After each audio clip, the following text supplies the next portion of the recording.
Xtreme scoring to do the work for you.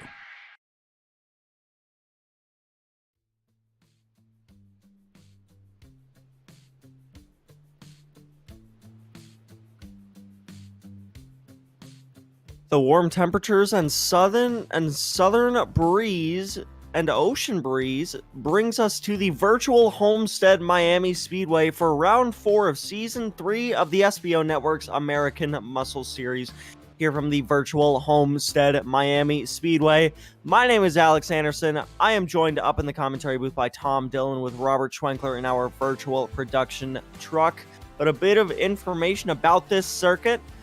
Not a lot of tracks have seen a lot of layout changes like Homestead has. I mean, this track, when it was originally built, was basically a scaled-down Indianapolis, but it proved tough for racing and gave safety concerns, and it was torn down after only a year.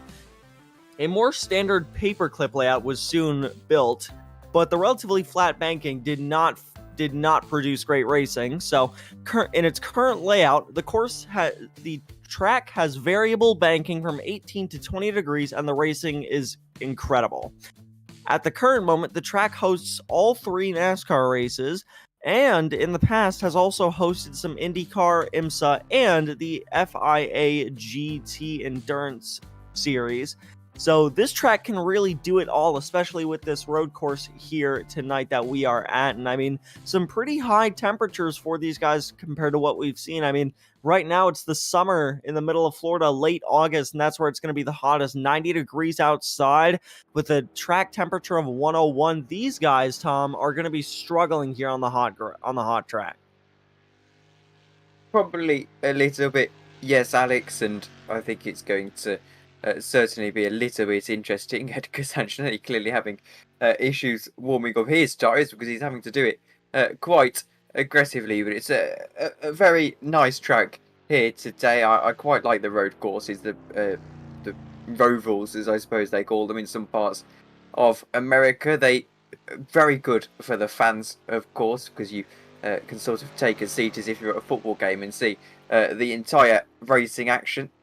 And I have to say, Homestead, not a track I've come across too much in my time doing sim racing. Yeah, and I mean, this track also, I mean, last season for the SBO Network's American Muscle Series, we raced here, but we used the Road Course A layout, which involves a bit of a chicane through turn 1, I do believe. Or no, it's through turns 3 and 4 here, or NASCAR 3 and 4, where Aeronam currently is right now. Second fastest in practice for the number 1 car, so we're going to see what he does here for his lap. He's going to shoot down the front stretch, and you're going to see here everything looks normal, but then you see the cones on the fence. He's going to hook a hard left into turn number 1 early on the brakes to get it slowed down into turn number 2, a nice hefty 90-degree third gear corner into a bit of a chicane here down into second gear. One part done, then it's a bit of a downhill into the second one there. Bit of identical corners that lead out onto a straight here as he heads down what I'm going to say is pretty much an infield front stretch, because it has a little bit of both here. And he's going to head down into turn 6, a bit of a hairpin with a widening exit here. Into second gear goes Aeronam, and then nicely onto the curbs, then full throttle through turn number 7. And now he's going to come down the infield backstretch here, which is another pretty long straight, but that's going to lead into another hairpin pretty soon, as it looks like just nice momentum from Aeronam onto the brakes here for turn 8. Brings it down into second gear, back out to the curbs, and now it's full throttle from here to the finish line. He's going to bring it back out onto the oval configuration and head through oval turns 3 and 4. There's David Blair first to set a lap time. Wayne Castile quickly overtakes it. And here comes Aeronam through oval 3 and 4. We're going to have to see what he does for his time. You can see how much these guys are trying to just get on the apron, with Aeronam really just throwing his left side tires below it, trying to just maintain speed there. He's going to bring it up to the wall and across the line for what looks to be pole position for now with a 127.2, but I don't think Aeronam can really look too healthy for a while, as Eric Ronenberg actually took away, or was faster than him in practice there, and if he really gets a good lap going, could probably beat Aeronam's lap time. Unless, of course, Aero Nam was doing some old sandbagging. Probably last time I've driven this track, actually, Alex, was in Forza Motorsport 7 back on the Xbox One. And I do distinctly remember racing around this circuit and finding, or spinning and losing my way. And I ended up going down that front straight that you mentioned on the infield layout and thinking it was odd that someone was driving backwards, and then turned out I'd completely lost my way and driven around this circuit backwards.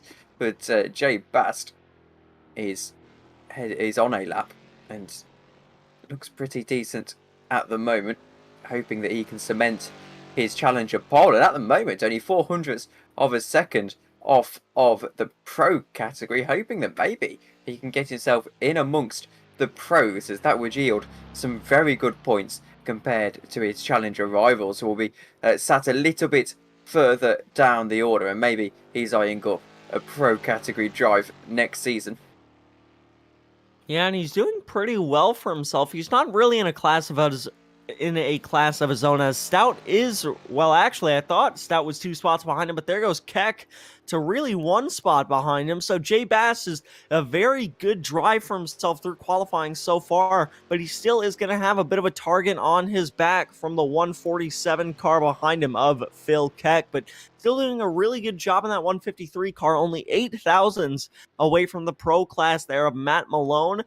And then, speaking of different classes, the amateur class takes us to Chris Schultes and Edgar Sancinelli, currently sitting 1-2 for it in 9th and 10th. So we are going to have class battles all over the place, especially with what I assume is going to be a drafty layout or a draft nature race here. As we see... Oh, go ahead. ahead. Oh, right, there we go. Too polite. But going to the points for this championship so far in the pro class, I'll take the pro class, Alex, and then you can have the other 2 and delegate that to you. Aaron Nam is leading the way with 201 points, and he's got a huge gap back to Scotty Banks in 2nd position in the number 51 for Team Vols, 152 points for Scott. Matt Malone is in 3rd position. He's a privateer in the number 80, 328 points for him, with Rob Hartley in 4th for Orion Racing Team with 121 points. Wayne Castile is in 3rd for the Maradness M squad, with Louis Enriquez for Last Minute Racing in 6th position. Brian Howard is in 7th, with Eric Ronenberg in 8th, and David Clymer is in 9th position, and Tyler Shiflett is in 10th. And the interesting thing to me there, Alex, is Eric Ronenberg sitting down in 8th position. He always seems to be up there challenging the guys at the top, so I'm interested to see him far down the order. But here is the AM category. Yeah, and Edgar Sancinelli, after a really good stretch of races here, he's done very well in the opening few races, and he currently sits up at the top in that Frito Sport Racing Mustang with 112 points. Really far away from Dustin Ollis there behind him with only 78. Then it's David Blair for the Simpit behind them with only 56 points. Kenny Meadows there in P4. Mike Thompson Jr. in P5. Brandon Carl in P6. Chris Schultes in P7. Oh, looks like Matt Malone having a bit of fun. Jay Little in P8. Chuck Labano in P9. Martin Bork in P10. David Steveson in P11. Tom Wendt in P12, Mike Taylor in P13, Stefan Price in P14, Mike Key in P15, Brian Nagy in P16, Jeff Besnard in P17, Eric Hardiman in P18, and Derek Moore rounds out the amateur standings in P19.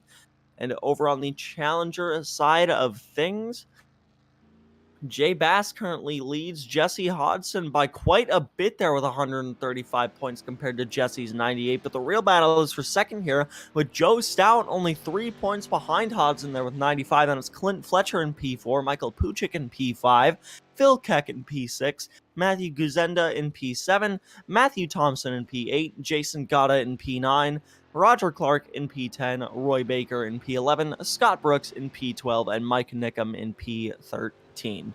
And while we were watching cars go around this circuit for their quali laps, in the background here, as we only have a minute and 10 seconds left of qualifying, I reminded myself of something about this track layout, and that's, You'll see it here when Phil Keck rounds oval 3 and 4 here. Or in this case, let me see their corner numbers. It's going to be turns 9 and 10 for the road course.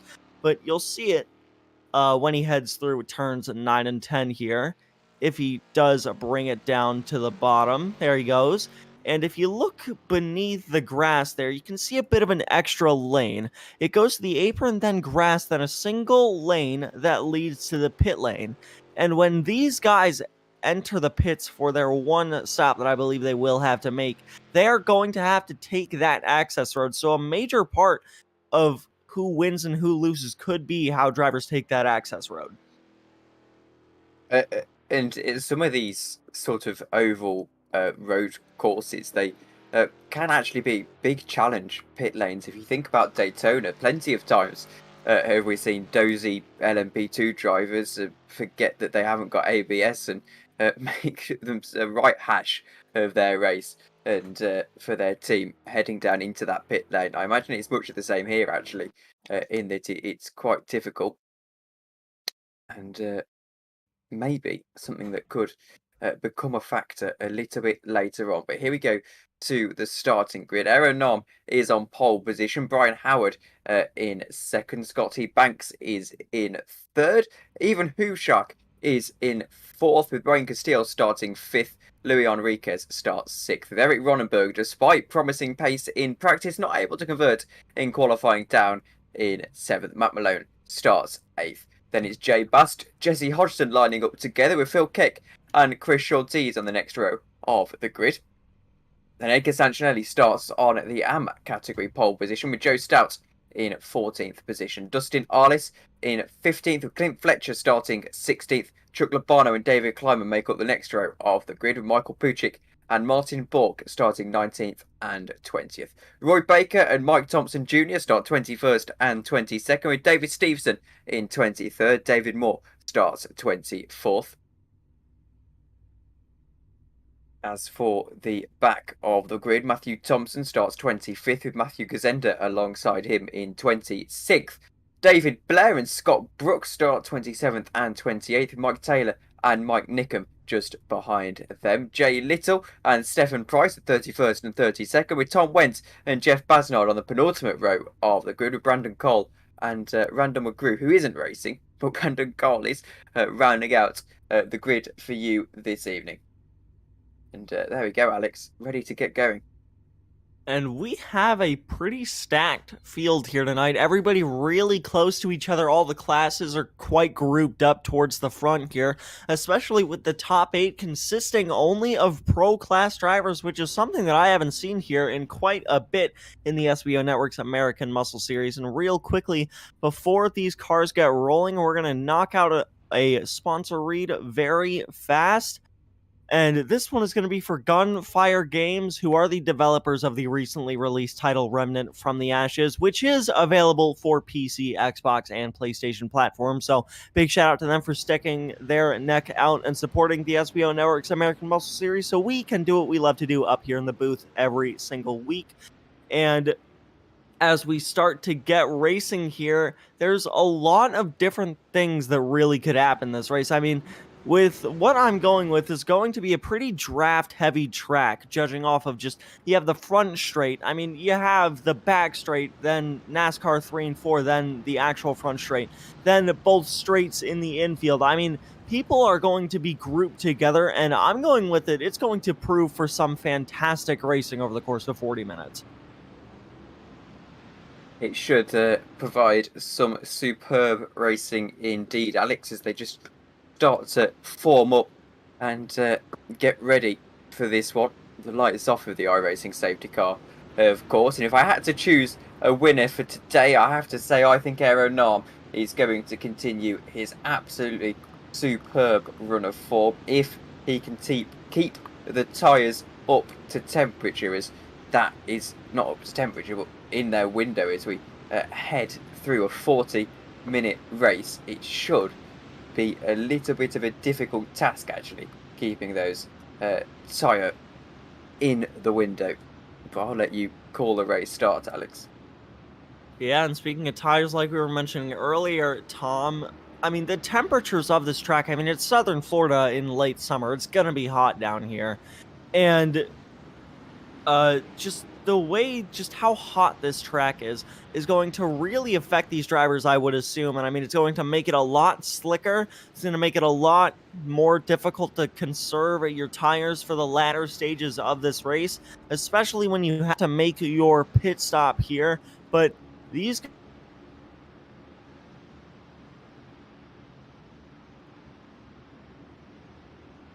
As it sounds like we lost Alex, so once again, I'm afraid I'm going to have to be tasked with doing this race start, as I do feel for Alex. This has happened a couple of times now. But rolling round the final corner here at Homestead, Miami. Aero Nam on the inside line. It'll be important to protect that down into turn 1. There's Howard on the outside.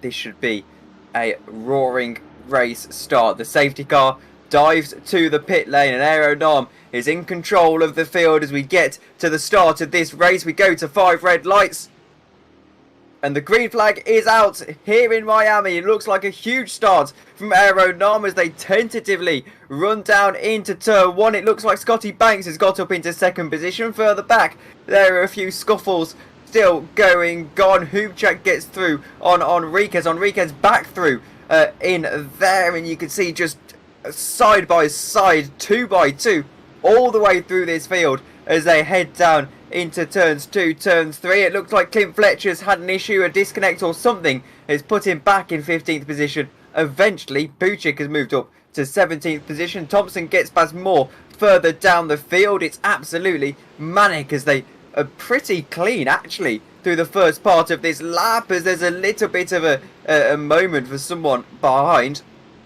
But everyone doing quite well at the moment, as Alex has unfortunately dropped out for a moment. Here is Aero Nam, race leader ahead of Scotty Banks. 0.5 of a second. They've already managed to pull away from the rest of the field to the tune of a second, actually, back to Howard behind. And this is going to give them lots of tactical advantage as they head throughout the rest of this race. Scotty Banks will be looking to presumably work with Aero Nam. I don't think he'll be interested in trying to get ahead at this stage in the race, because if Aero Nam is faster, he'll just overtake him during the pit stop phases, as we see Jay Bass trying to get up into a better overall position, trying to challenge those pro cars. It's my understanding, if I remember correctly, Randall saying that, oh, this is a huge slide for Matt Malone. Is that giving Bast a little bit of a peak? I don't think there is in the end. 8th position is what he's eyeing up, and 9th position at the moment is what he's having to remain in. He's got Hodson behind him and Keck just a little bit further back there. If he can get into the midst of this pro category, providing he keeps it clean, he'll get those overall points and get more points for the race win, essentially, over his challenger rivals, which is going to be a hugely important thing for Jay Bass, to, as I understand it, again, is doing quite well in that championship. He's won a fair few races this season in that amateur category. Leads here today as well as Aero Nam leading 2 minutes into the race. Scott Banks still staying behind him, as I suspected. I think the toe is going to be hugely important here, as it looks like Bork is into the pit lane, presumably for some damage. But they've already pulled out a 1.6 second gap to Howard behind here of Nam and Banks.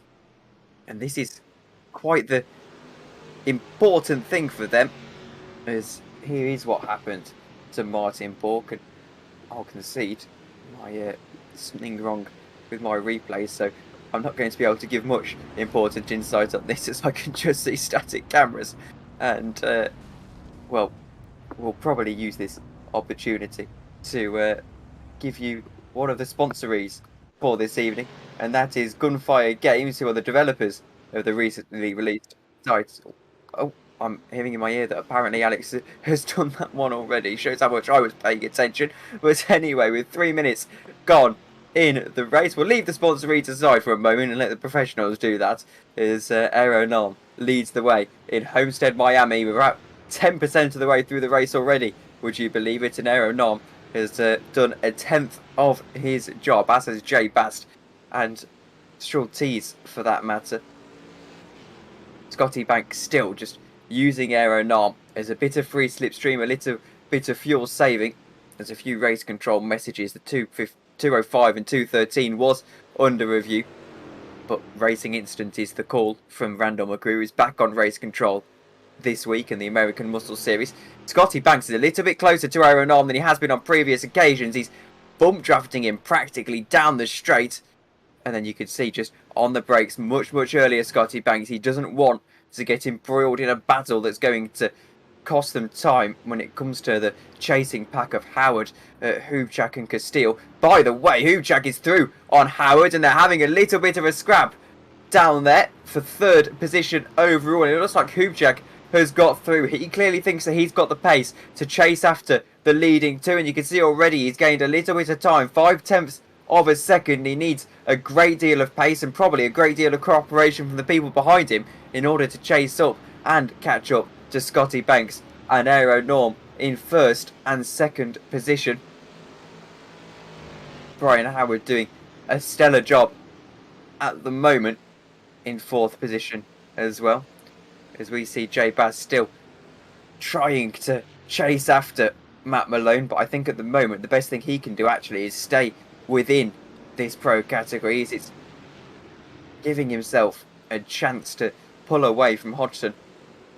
Eric Ronenberg trying to make himself a little bit higher up in the standings, eyeing up that sixth position on Louis Enriquez. And this is the thing about the pro category, even though they span from first to eighth position, they're all in that train. They're not really, apart from David Climate down in 18th position, they're all really close together, and it's a dynamic that you don't often get in the much closer challenger and amateur categories.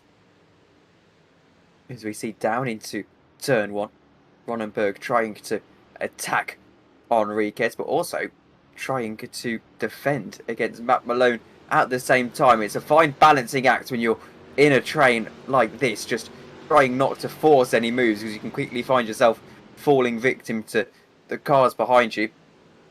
Of course, this pack has all got to consider their chances at catching up to Banks and Nom, who at the moment have absolutely accelerated away, working together like a team, as if they were a team.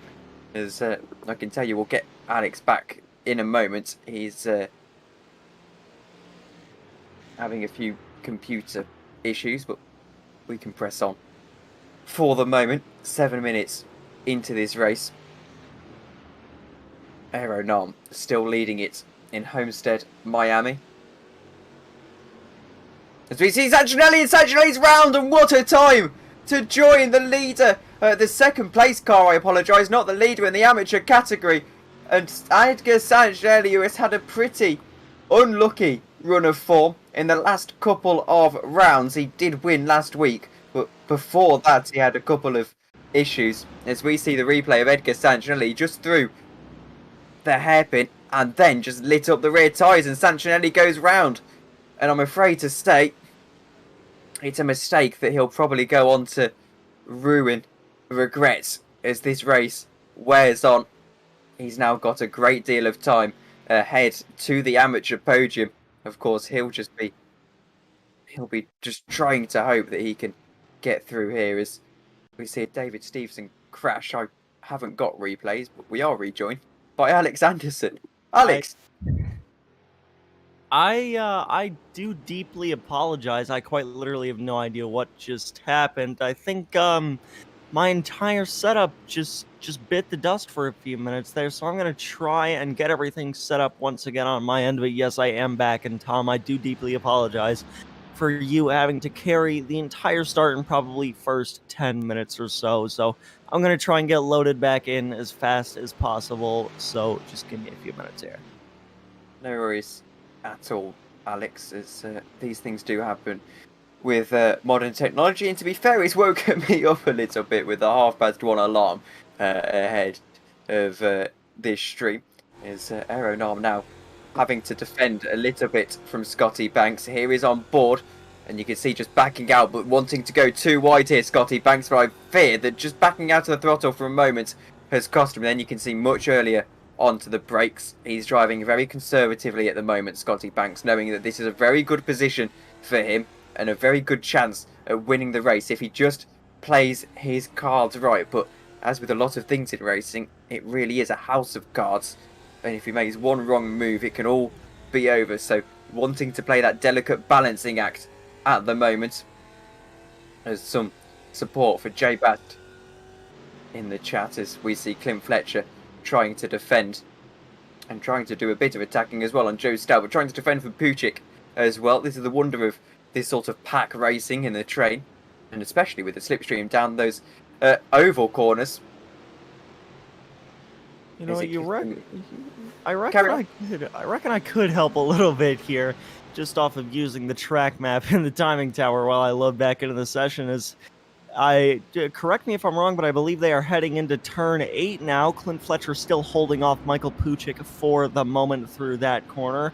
And back onto the oval. This could be anyone's chance to make a move on anyone, as Clint Fletcher only 2/10 at the moment behind Joe Stout there. Michael Pucic, however, is quite a bit a ways. I mean, 6/10, not really that much, but in terms of trying to get a draft run, it is quite a bit. But Clint Fletcher is sort of closing the gap to Joe Stout.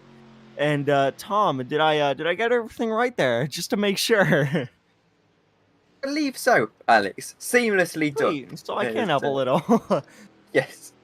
I think I'll go to one of our sponsor reads now, or you just finally load in. And a sponsor read we haven't done before is I'm almost positive we haven't mentioned Xtreme Scoring, which is a league management software that eliminates the need for spreadsheets and manual tracking of your driver's stats with extensive multi-level scoring combinations and automated widgets you can create as professional display for the drivers and fans of your series. You can take your league scoring to a new level by visiting xtremescoring.info today. That's xtremescoring.info, spelt with an X, not the E. And I can tell you, having run the paint software, it is a very seamless system, at least on that side of things. And I know Randall has been singing its praises in terms of how it actually works. And certainly an option if you're looking to run a league. Here is Phil Keck. He is in 9th position at the moment, losing touch to Jay Bast. As I mentioned, Jay Bast has just been sort of on the back of that pro field, which has really helped him in this race. Keck hasn't quite had the pace to keep up with him for whatever reason. And it really is helping Bast. 4 seconds now the gap to the second place in the Challenger division. And if, with the way that the scoring works here, you get overall points, so no class points. If Jay Bast can get through on Matt Malone or a couple of these pro cars, which is easier said than done, but before the end of the race, if he stays in that trade, it's definitely possible. If he can do that, then he is in with a real chance of extending a bit of a gap points-wise to the guys behind him in the Challenger category. It could be very interesting. And they have all got to watch out for as well. Actually, his Schultes trying to extend his points gap to Dustin Arliss in 2nd position. Dustin Arliss actually having a battle right now with Chuck Labano and Baker Gazenda being a little bit further back than that. Here is that battle. But they've all got to be careful, everyone, of David Clymer, who's just, you can see there in the number 42, trying to catch up back to the first of the Challenger category and then trying to catch back up to his colleagues in the Pro category. Here's Chuck Labano. Oh, he's had to outbrake himself, essentially. Dustin Arliss now alongside on Climate, and it looks like he's going to have a go. Is Arliss, the amateur category driver, is around the outside as they head through the oval corners. David Clymer on the inside should theoretically give him a little bit of an edge, given the momentum through there, and it looks like that's exactly what's going to happen as Dustin Arliss has to duck back inside to get the slipstream of David Clymer. So powerful in these mighty V8 engined Ford Mustangs. American Muscle Cars is the name for a reason, as I think we've got Alex back to his usual powers. Yes, I do. Yes, I have loaded back in, and I can now be of normal use once again. So once again, apologies for the interruption. But David Clymer, great move through the oval corners there, as Alice still has to follow him through turn 4 here and into 5. And now these two straights, I mean, because my PC decided that it was pretty angry with me, I haven't been able to see the racing through this section of track. So, I mean, I'm not sure how drafty things get here, but judging off of just that, it looks like it all really depends on your run out of turn 4 here. And David Clymer doing a really good job there in that 42 car to maintain his position. However, he has a long road ahead of him before he gets to any more pro class drivers. And going up to these guys here who are in just under a blanket, all of these guys, the 5 pro class cars, actually no, 5 cars, 4 pro class and 1 challenger class, the 1 challenger car being Jay Bass back there. And these guys all under a blanket for 4th position. So everybody doing really good in terms of racing. It looks like Howard behind Malone was considering a move, decided better of it as they break into turn number 2 here. And it looks like, oh, that's a bit wide there for Enriquez. Ronenberg tries to go to the inside, can't make much of it. Bit of a narrow track surface for them. And these guys still just single file train through this section of racetrack. And really, I think where this race is going to be won and lost in a lot of spaces is, I think, the run from turn 8 all the way to the start-finish line. As slipstream being one of the most important things in this at this particular track, and he's going to really give it a go here.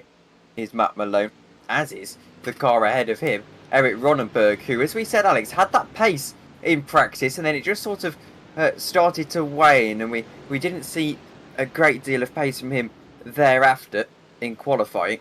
So maybe trying to sort of avenge that a little bit. As there's a slight gap, actually, between Aero Nam and Scotty Banks, 0.3 of a second.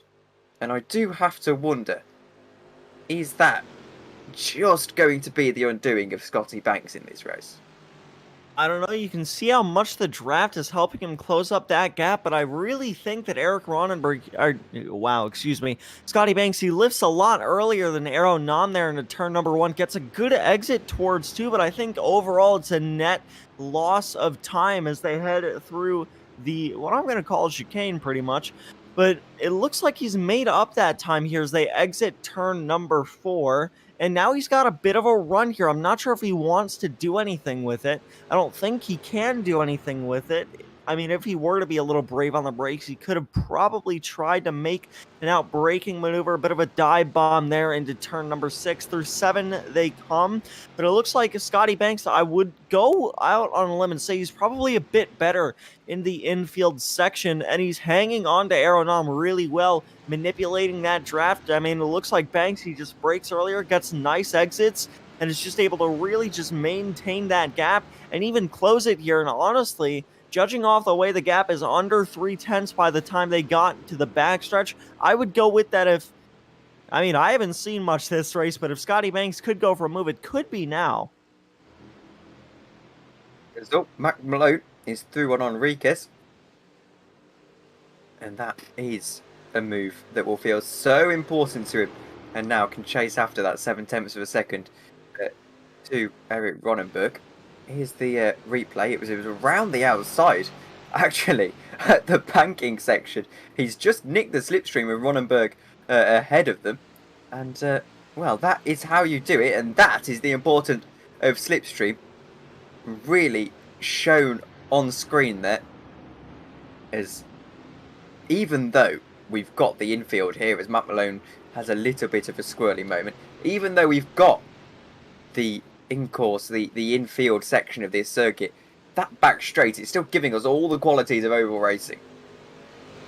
Yeah, pretty much, especially in these cars. I mean, for those of you who don't have iRacing, there is an official series that anybody can race in called the SimLab Production Car Challenge on iRacing. And I remember they went they've gone to a few ovals before. I remember they've gone to Legacy Daytona. They've gone to the Atlanta Oval before. And I do remember one season where they did, in fact, go to the oval at this track, Homestead Miami Speedway. So that was able to give me a pretty decent perspective on how on how racing could go for an oval race here, especially in these Mustangs, with how heavy they are and how draft dependent they can be sometimes. And really, I just think that's quite interesting where, I mean, we have, and that's what I do like about Rovals. I mean, you have that road course section where everybody starts to spread out. You know, it's mainly about strategy. But then you have parts, especially for slower cars like these Mustangs, where you have parts of the oval where everybody just gets grouped up right together. And it really just does prove for some incredible shows. I mean, as you see, I don't know if anybody watching has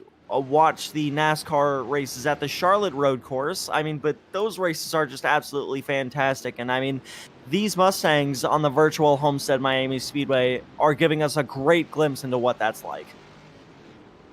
Absolutely agree with you there. And one thing I was just having keeping a keen eye out for, as you were mentioning that, Alex, is Aero Nom and his pace. The pace of the field as well, not just Aero Nom. There is starting to be a slight drop off. Aero Nom's best is a 127.09. Scotty Banks a 127.03, and yet all of the cars in the field essentially are now comfortably into the 28. So are we starting to see a tyre drop off that isn't being offset by the fuel coming off of the cars, which is quite interesting in this length of race?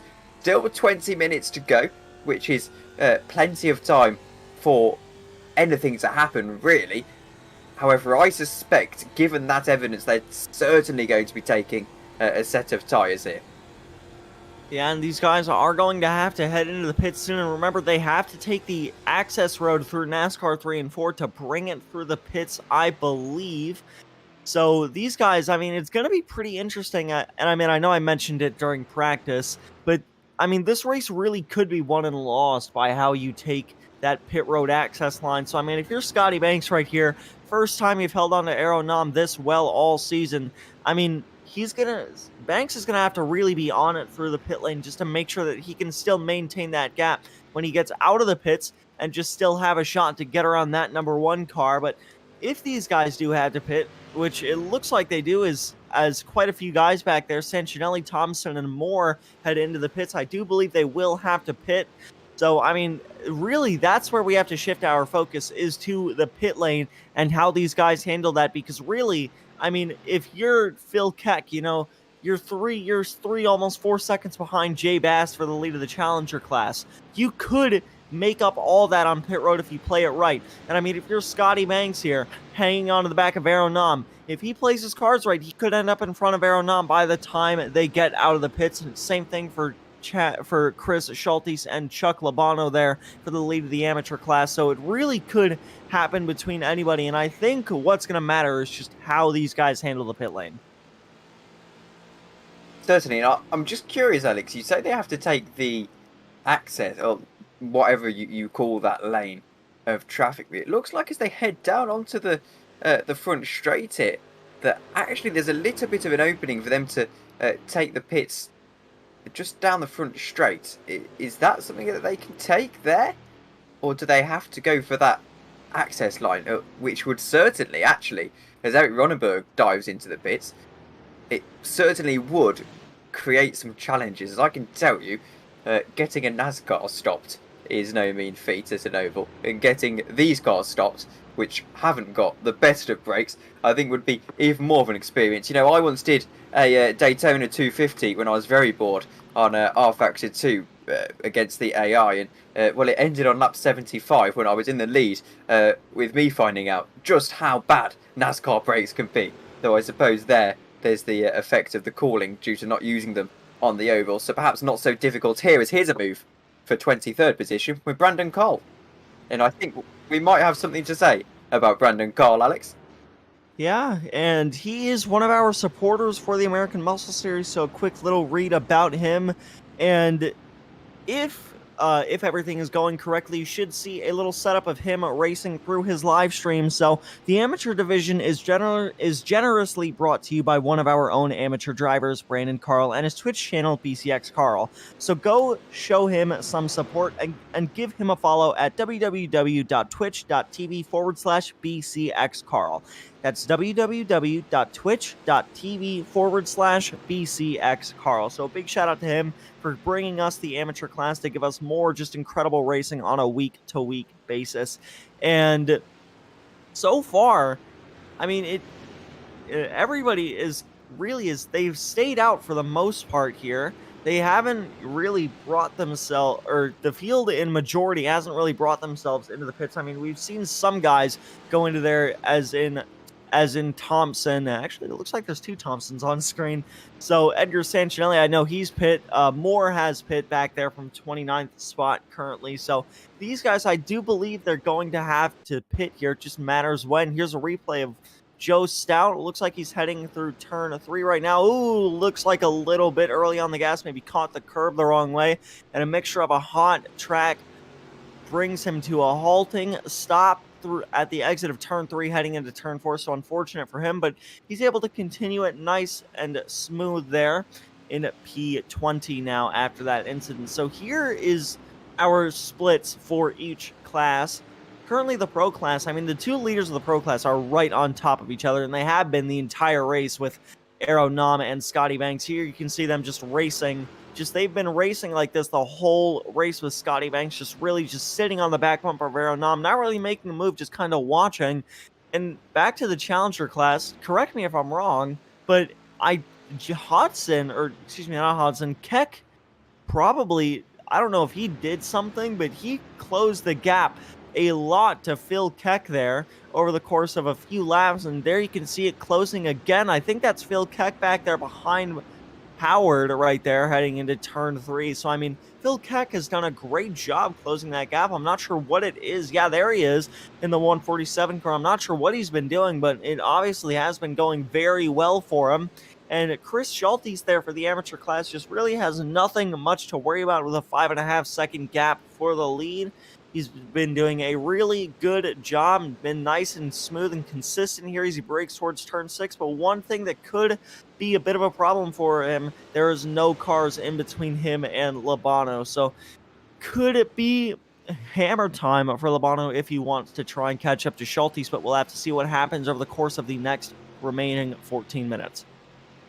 And I have to say it's very important as well that Basti's passed Howard. However, for how long is the question. I suspect he's going to give Howard as much slipstream as he can here to prevent Keck getting past. This is the interesting dynamic of this series, as he's technically not in the same race as Howard, though it's all about overall points. So the question is, does he give Howard a little bit of help here as Keck trying to get those points for the Challenger division as well? Howard to the outside line. Jay Basti's going to defend that inside down into turn 1. The inside line is very powerful indeed. There's not a great deal of grip on that outside line. It looks like Jay Bast is just going to hold firm at the moment, and Keck colossally is still behind, and I think that's what he's got to be mindful of here, just making sure Keck doesn't get through on Howard. Even if Howard gets through on Jay Bast, he needs to make sure that Keck doesn't get through on Howard.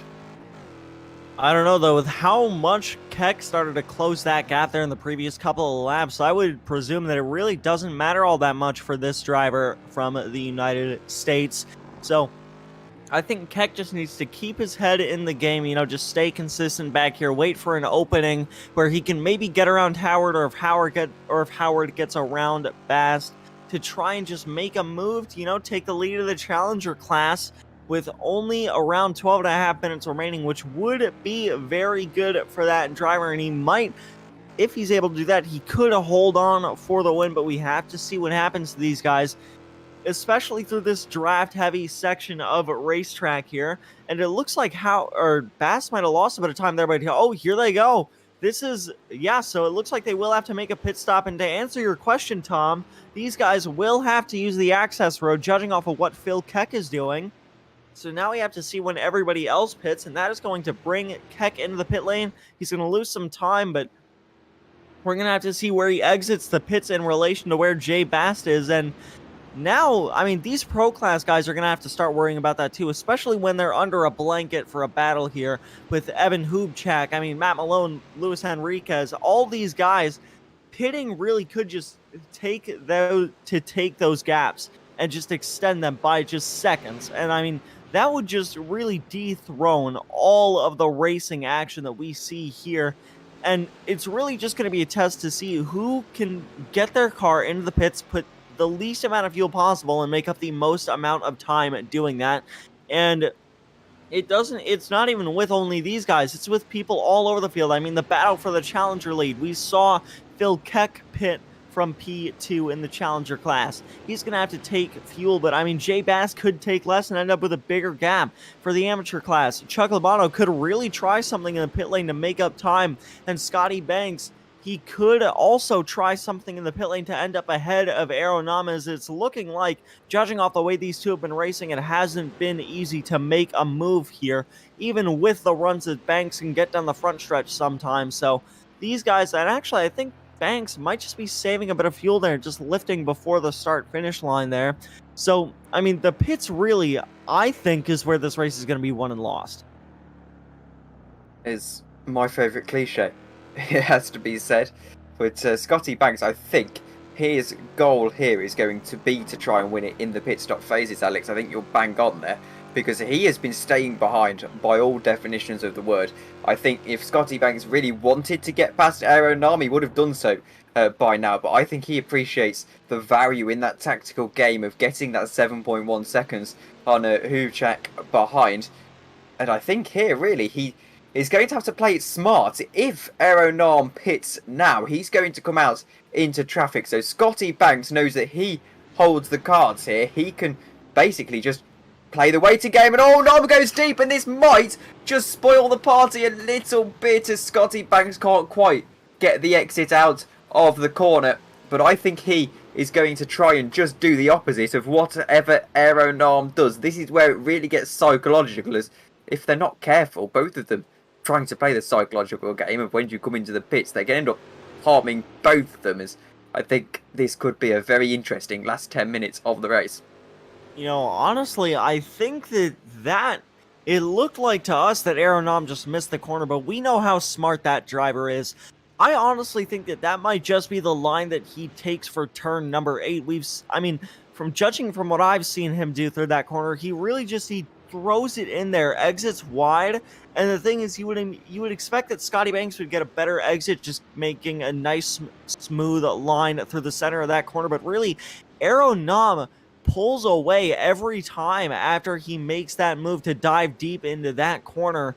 I mean, it happened there too. They got almost side by side. I mean, Scotty Banks was on Aeronam's rear left quarter panel, but Aeronam ended up taking that gap up to 0.3 of a second before the slipstream started to kick in. So I think that just might be the way Aero takes that corner. We're going to be able to see it again here and see what he does. It looks like Aero's a bit later on the brakes, you know, swings that car into the corner, but honestly, with the way he took it that time, Tom, I honestly am second guessing all of what I just said, because I mean, it could just be two separate lines that he knows works, and I mean, I wouldn't be shocked if that's the case with how smart Aeronam is.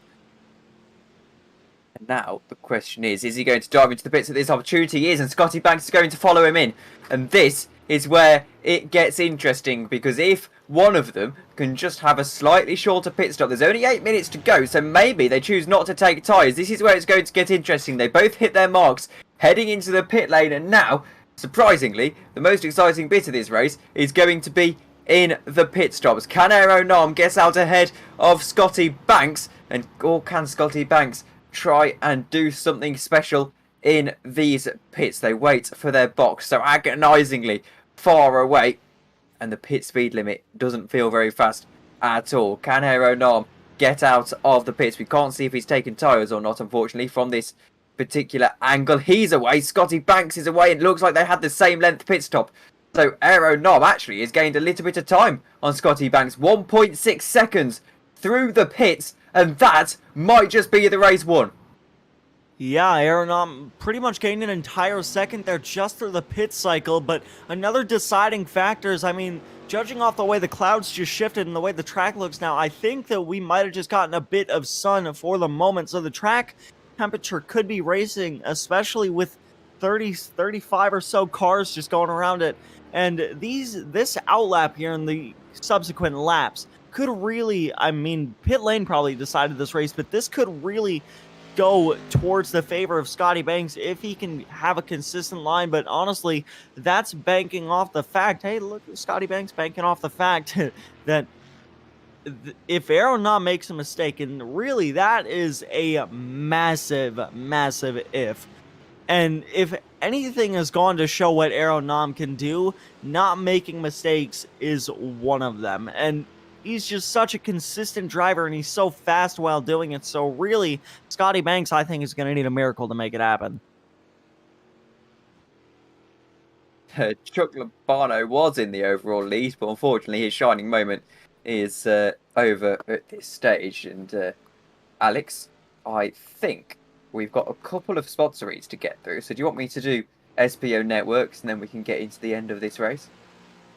Go ahead. So SPO Networks, everyone watching, is actively exploring potential acquisitions and opportunities in diversified industries, including solid waste, scrap metal recycling, and demolition with special waste remediation. Additionally, SPO maintains the belief that patients and customers have a right to high-quality, economical, and clinically validated cannabis products. Towards this, SPO aims at medical and recreational cannabis and genetic seed operations with the expectation of rapid expansion in the cannabis industry. For more information, please go to spoinow.com. That's spoinow.com. Yeah, and those guys are the title sponsor for this series, so a massive, massive shout out to them for really putting their head in the woods and just really just supporting this series in its entirety. And once again, like all the other sponsors for this series, just letting us do what we love to do up here in the booth every week, and just really for the drivers, just letting the drivers get to participate in some absolutely fantastic racing week in and week out. And Phil Keck, actually, if I'm not mistaken, almost just spun off turn 8 there, and that's going to give the car behind him of Jesse Hodson a pretty good run to try and get around him. Hodson is going to dive to the inside here through oval 3 and 4 with just 4 minutes left in this race. A pass for the podium of the Challenger class here, and Jesse Hodson, he gets fully clear, but Phil Keck could have that run down the banking to try and make another move into turn 1. We can see exactly what these drivers are doing. Keck to the outside here, and he's going to lift a little bit, judging that that's not an optimal line through 1 and 2. Pretty good move on his part, but he does end up losing that spot as somebody is throwing it way too deep into that corner behind them. I'm not sure who that was, but they aren't really right behind him anymore. And it looked like a white and purple car, and that was somebody just throwing it way too hard into turn number 2.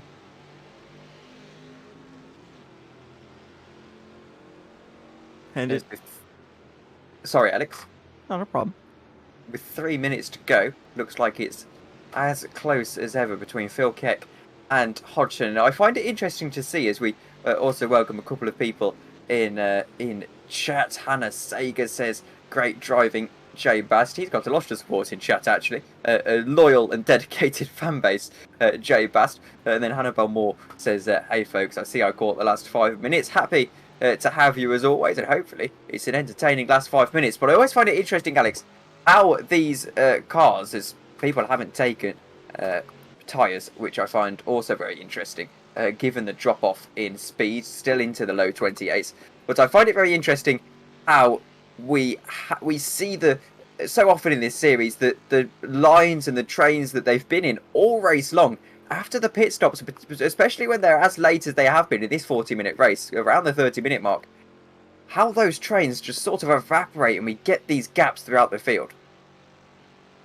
Well, that's just a result of everybody pitting, and I mean, you have different fuel strategy with people trying to take different amounts of fuel to make it to the end of this race. You have people that really underfuel the car when they try and make it to the end on fuel there, or they overfuel the car where they just end up sitting in their pit stall for longer than they have to. And that could have been the case with Aeronom and Scotty Banks, where Aeronom took just slightly less fuel than Banks and ended up with the better of it out of pit road and really increasing that gap between these two. And Scotty Banks doing a pretty good job trying to close that gap, but I don't think he'll have enough time. And before we witness the final, what I'm going with is the final lap of this race, we're going to have one final sponsor read. And on Robert's side of things, he should be able to pull up a graphic of trophies last season that were given out to the winning drivers of the SBO Network's American Muscle Series from the Simpit, which produces high-quality 3D printed trophies for this series, and they have been kindly provided by the Simpit, which is a website, a video show, and a community built for sim racers to find information about our hobby. The ultimate purpose of the Simpit is to make sim racers faster and more informed. Search for the Simpit on YouTube or check out their website at https://thesimpit.com/. And so big shout out to them for supporting this series, but I believe we are on the final lap of this race, if I'm not mistaken. I wasn't able to see if our flagman was throwing the white, but if he was, I mean, it's pretty much going to be right on the mark for 40 minutes, but Scotty Banks, I mean, if he had maybe 3 or 4 more laps, I honestly think he might have been able to close this gap. He's done a great job with it, bringing it down to under a second and 2/10 here. But if this is the white flag, this really is going to be his final shot. And really, I mean, if it's not his final shot, it's still been a great job for him. So I'm going with that this has been the white flag, as they now are crossing over the 40-minute mark. So once again, Aeronom, he's had to go through a lot this race. He had Scotty Banks riding his back bumper for pretty much the entirety of it up until the pit stops. But through turn number 10 off of NASCAR turn 4, he's going to bring it up to the wall and across the stripe to win round 4 of the SBO Network's American Muscle Series here from Homestead at Miami Speedway. And Jay Bast, he had some competition earlier, but it looks like he's going to hang on and get the win. But the real battle is behind them with Phil Keck, who is right on the back bumper of Hodson here. Tries to go to the outside out of oval 3 and 4, but it's going to end up with Hodson getting it by just 0.06 of a second, just barely over it. And Chris Schulte's fantastic drive from him all race, a nice, smooth, quiet, consistent drive, takes the win for the Challenger class. And now it's up to everybody just to quickly finish their laps in a minute and a half for the rest of these guys. Edgar Sancinelli still is yet to cross the line there. He was a bit back there. He goes across the line. David Blair as well. And then more back behind him. Or, excuse me, I do believe I said that wrong. It is Dave Blair, not David Blair, so apologies. And everybody's just coming across the line to finish out their race, and really just a great race overall. One thing I want to mention, 2 things actually, as a takeaway from that. First of all, good recovery drive from Edgar Sancinelli. He made up that 1 position to get into 3rd position in the amateur category. Remember that 1 position was actually 2 or 3 positions, as he had challenger cars in between that battle. But also look at Keck, 0.06 of a second the margin for 2nd position in the challenger category. Hodson in 2nd in the end, with Keck 0.06 of a second down in the pro category. Of course, less of a close run thing with Aeronom in the end, a rather comfortable race, but that was quietly quite entertaining. It wasn't the most extravagant race, but it certainly entertained throughout, with battles ebbing and flowing throughout the field. And a final note, more support for Jay Bast in the chat from Taylor Andrews. Great race tonight for a lot of guys, really fun to watch, a great show as usual. Thank you very much for tuning in, of course. Yet more awesome viewership on the SBO Network's American Muscle Series. And Alex, we've got some interviews. Yeah, and actually, the results. And actually, if I'm not mistaken, I think Aeronom just ran out of fuel heading into turn 8 there. But here are your race results for tonight. Aeronom had a bit of adversity to go through, but he ends up with the win at the end of the day over Scotty Banks, who really was riding his back bumper up until the pit stops there. Eric Ronenberg ends up P3. I think I almost just inhaled my own tongue there. I don't know. But Eric Ronenberg ends up P3 there.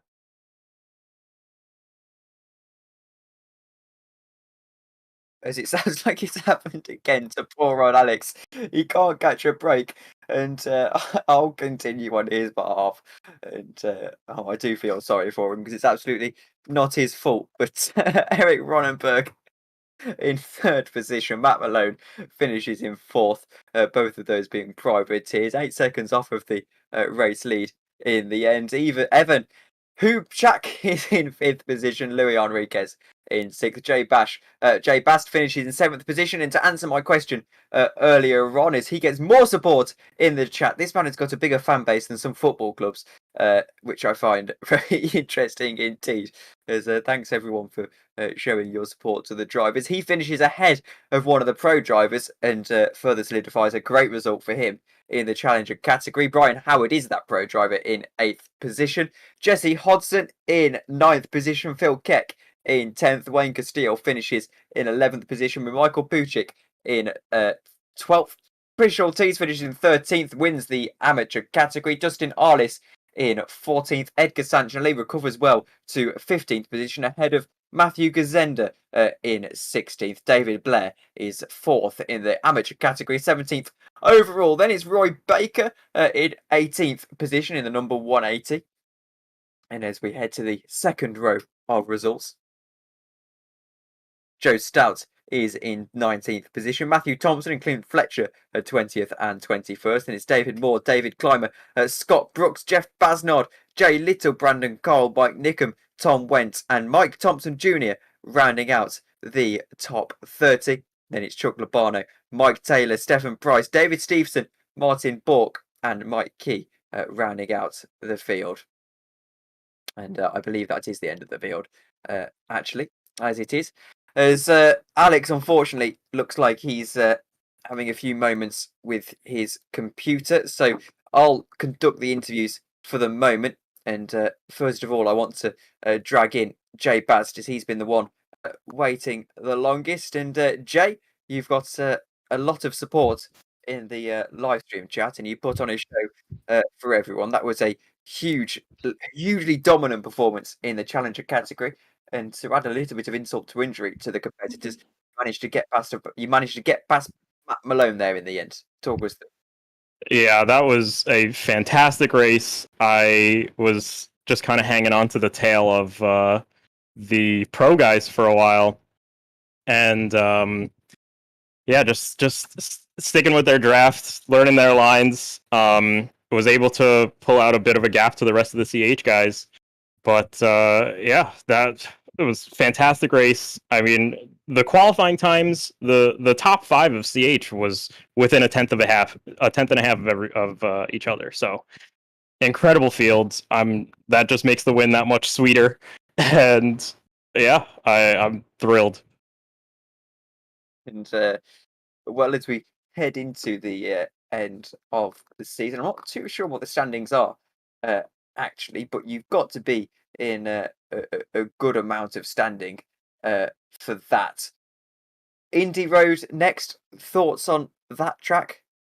That one's going to be pretty rough. I'm not too familiar with it, so hopefully it goes well. But if it's anything like this Roval, it should work out. And yeah, looking forward to it. It's going to be a good one.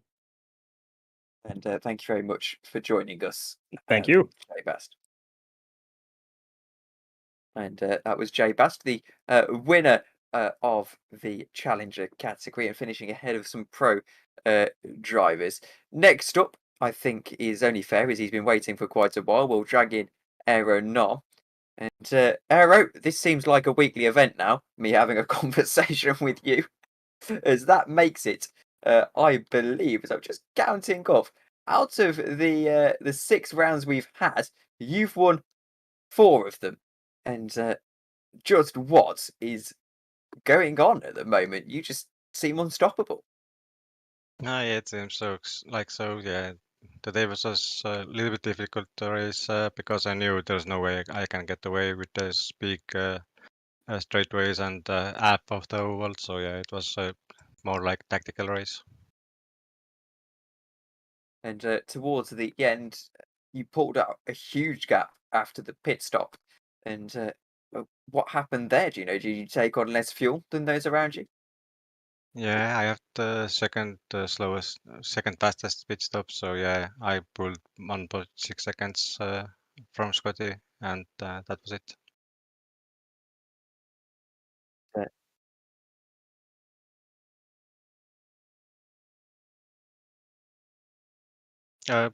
And yeah, not really had any issues. I was going so slow, so there was no tire wear. I would think just a little bit slower, but yeah, no issues with tires.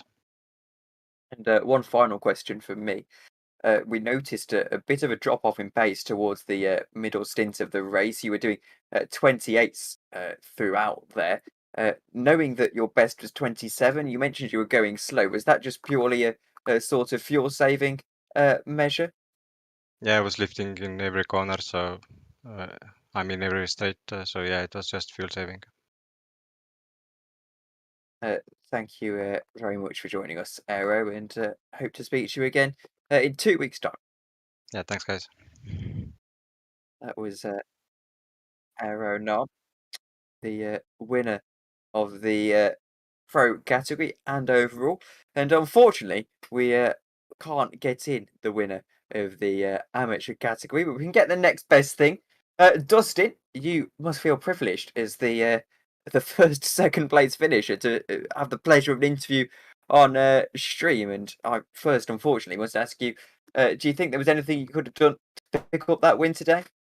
I really, I have a habit of not fighting the faster classes, and on lap one, that really cost me because I got like 6 cars between me and Chris. And after that happened, it seemed like one of those he was just going to run away, and he was fast enough to do it. So no, I don't think there was much I could have done past turn 1. And just how important is it that sort of dynamic between the faster classes and yourself as an amateur? Do you sort of feel it, I suppose, a duty to get out the way, or is it more of a just trying to keep it clean sort of deal? That's my thing. I'm probably as fast. I mean, I outqualified the people I kind of let through, and I really don't want to risk hitting them. So I give up a lot of pace to make sure I don't run off the track or hit anybody. So I just want to keep it clean the whole time as possible. And well, you haven't had a bad season so far yourself. Anyway, you've won a couple of races at Watkins Glen. Do you think that perhaps you can go one better next week, in 2 weeks' time, I should say, at Indianapolis? Indianapolis is a track I've never loved. I think we're going to end up running the new version, so I've never tried it. I will try to get first place. You never want to be the first loser, but I'm more than happy with the first loser here with all these beautiful cars. Thank you very much for joining us, and I'm glad you enjoyed it. Thank you. That was Dustin Arliss, the winner in the amateur category. And as we welcome back Alex, just in time to round him, Alex. And I'll just ask you what your final thoughts are. Well, I mean, except my PC just really being very angry at me tonight at really the worst possible time. So, little buddy down there, I would ask that you please stop. But besides that, I thought it was a really great race. I mean, I enjoyed it. I thought it was fun, especially for the parts I was able to watch while I was still loading in for the first 8 minutes. But great race overall. I mean, the SBO Network's American Muscle Series never fails to, just draw my attention, and I hope it's the way for a lot of other people that view the series. And well, I think that will round out this stream. Thank you very much for joining us, Alex. Thank you to Robert Schwenkler on production as well. And from us and the team here at the SBO Network's American Muscle Series, we hope to see you in 2 weeks' time for the race at the Indy Road Course. A week off from broadcasting for most of the leagues next week because it's Labour Day in America. But here from the UK, for myself, I'd like to thank you all very much for watching, and we'll see you all later. Good night.